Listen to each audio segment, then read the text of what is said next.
Okay guys, mabuhay maligayang pagbabalik sa aking YouTube channel. It's 2024 na kaya medyo sunod-sunod ang vlog. Eto medyo naninibago. O hindi na actually hindi naninibago, kundi parang napapuzzle lang ako. Parang hanggang ngayon yata matindi pa rin ang nararamdamang sama ng loob or ng mga fans kay James Reid. Fans nila for sure ni Nadine Lustre ito. Hindi ko nilalahat pero pag binasa nyo naman, pag tinignan nyo yung mga comments talagang bakit ganon. Ako feeling ko medyo unfair na rin. So, although, syempre, feeling siya ng mga fans. Kasi, like for example, suppose ni James Reid, suppose ni James Reid, or unahin natin, suppose ni Nadine Lustre, bagamat limited na ang comment, pero, ang dami-daming pumupuri. Like, eto, love that outfit, only Nadine can wear it. Perfect and lovely couple. So, opening salvo, Happy New Year, dearest Nadine. Ayan, nilapagod na kayo ng handa sa lamesa. Super excited to see you more often this 2024. Happy New Year! Happy New Year, mami. Slayable pa rin sa 2024. Aesthetic Queen. Yung mga ganon. Happy New Year, Aesthetic Queen. Me, Happy New Year, babe. So, ang dami-daming positive na messages for Nadine. Unlike kay James Reid, ang daming negative. Pag tinignan mo, sobrang sa simula, puro negative.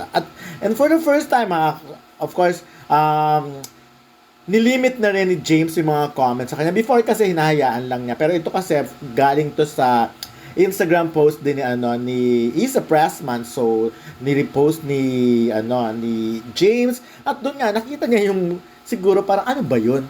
Ako naluloka ako kung ano-anong negative comments ang tinatawag nila kay James Reid. Yung iba talagang sobra-sobrang nakaka-degrade, sobra-sobrang nakakasakit ng damdamin.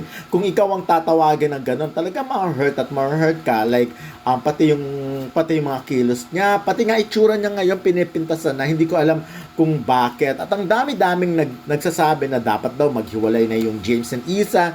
Yung mga ganung tipo, diba? So, unfair hindi naman. Ang feeling ko, bakit dun sa sa kabilang side, kay Nadine, ay lahat positive ang mga comments, kay James Reid, puro negative. Ang pakiusap kasi ng mga fans, mag-move on na. Kung yung dalawa nga, naka-move on na. Kasi diba, alam naman natin yung situation, may feeling yung mga fans ni Nadine na inisahan si Nadine, kumbaga. Kasi nga naman, yung situation din dati, magkabarkada, tropa-tropa, hanggang sa yan, ngayon magjowa na. Kaya, dun siguro, dun nag-start yung ganyan yung nagkaroon ng parang sabihin na natin, term na sulutan sa pagkaganon. Kasi, aminin naman natin, di ba, magkasama, magkakaibigan sila dati at talagang, nagsasimula rin kasi, nagdi-deny. Although, sabi nga, hindi naman talaga nung time na yun, hindi pa sila. So, recently lang nung in-announce. At di ba nadamay pa si Yasi Pressman sa ganito? Kasi nga, like, tropa-tropa, magkakaibigan, walang ganon, walang ganyan. So, but anyways, sa nakikita siguro, up to now, hindi makalimutan nyo ng maraming fans. Kaya, talagang yung comment nila, sobrang negative. At ina-expect talaga nila na gusto nilang maghiwalay talaga sila James at si Isa. So, ganon. Pero of course, marami din namang mga fans ang nakakaintindi na ating iba nga ay naka-move on na. Sabi nga nila, eto na pagbabasahin natin yung mga comments ng mga fans na yun. Sabi, people are so rude in the comments like they're not people with feelings. Kung walang magandang sasabihin, keep it yourself. Their past relationship wouldn't want the fans to keep on attacking them. And I'm sure whatever issue they had have been already discussed and resolved behind the scenes. Let people live. Pa-start pa lang ng 2024, puro nega agad kayo. Bad yan. Sabi ng isa, mga bitter ang mga yan. Nega hurt and mind. Di love ng parents nila. May mga dilulong fans kasi na ayaw mag-move on sina James at Nadine. Sina James at Nadine nga naka-move on na pareho na silang masaya. Tapos siya iba, galit na galit kay Isa. Kaka-start pa lang ng month.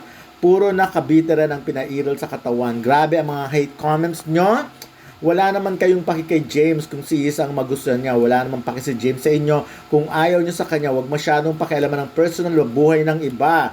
Yun nga yung sinasabi. Kung dapat daw mag-move on na because si James at si Nadine ay naka-move on na, di ba? Nakikita naman natin sila sa mga event pag nagkakasalubong sila, very casual, very civil kasi ganoon naman talaga ang dapat, di ba?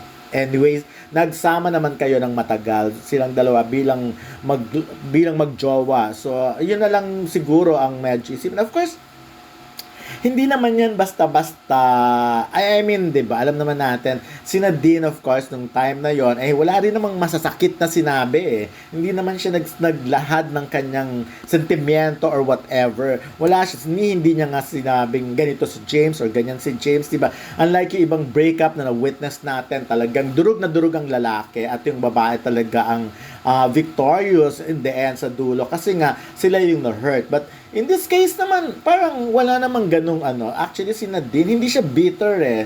So, ang mga fans lang talaga, aminin natin, mahirap din kasi makamove on. Kasi nga, ganun talaga, pag pinaasa talaga ng couple, ang mga fans, at sa hiwalay na uuwi, talagang feeling ng mga fans, sila yung parang naisahan. Ganun, ako naintindihan ko na yung pakiramdam ng mga fans na talagang sobrang in-involve nila ang sarili nila 100% na yung bang akala mo kasali talaga sila sa relationship. Pero ayun, again, ako naman ang point ko na lang 2024 na, try naman nating tanggapin na kung anong dapat tanggapin. Kung yung dalawang mag-ex ay natanggap na kung anong sitwasyon nila, hayaan na natin. And siguro mas magandang i-wish na lang na mas marami silang work na gawin kasi alam naman natin kung gaano ka-talented sila din, ganun din ka-talented si James Reid. Ang daming alam ni James Reid. Siguro kaya lang si James kasi medyo alam naman natin iba ang kanyang may halo kasi kaya iba ang kanyang pananaw sa buhay. Iba siya mag-handle ng mga situation. Pag nagsalita, medyo may yabang factor which is very natural lang sa kanila yon. Unlike si Nadine dahil Pinay na Pinay, kahit nag-i-English pa yan, kumbaga parang nadadaan niya, nakaka-relate ang marami sa kanya. Unlike kay James, parang konting kilos, konting sabi, konting chika, parang boom, negative na agad ang dating. So, ako naman, let's give them a chance. Bigyan natin sila ng chance. Hayaan nating maging maligaya ang mga tao. Alam nyo, kung hindi rin naman sila bandang huli, maghihiwalay at maghihiwalay. Di naman, mas na nga ngayon Ako naman, ang point ko lang is, huwag na natin masyadong problemahin pa kung anong pinoproblema tungkol sa past ni Nadine. Sa Jade din, di ba? Mas magandang i-wish na lang na magtrabaho silang muli.